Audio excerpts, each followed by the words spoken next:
কয় মাসের বাচ্চা পেটে ছিল আপনার? এর আগে আলট্রা করছেন যে তখন হার্টবিট ছিল? আর আলট্রা করেন নাই কেন? বাচ্চা পেটে আসলে একটা ডাক্তার দেখাইতে হয়, আলট্রা করতে হয়, জানেন না? বিয়ে হয়েছে কতদিন?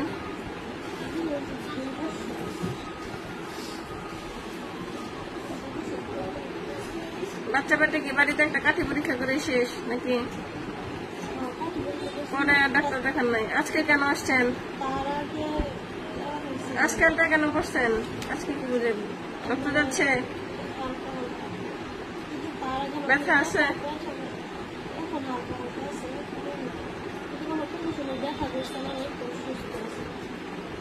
প্রথম থেকে আলট্রা করে বাচ্চাটা কোথায় আছে, জ্বরের ভিতরে আছে কিনা, হার্টবিট আসলো কিনা, এগুলো প্রথম থেকে দেখতে হয়।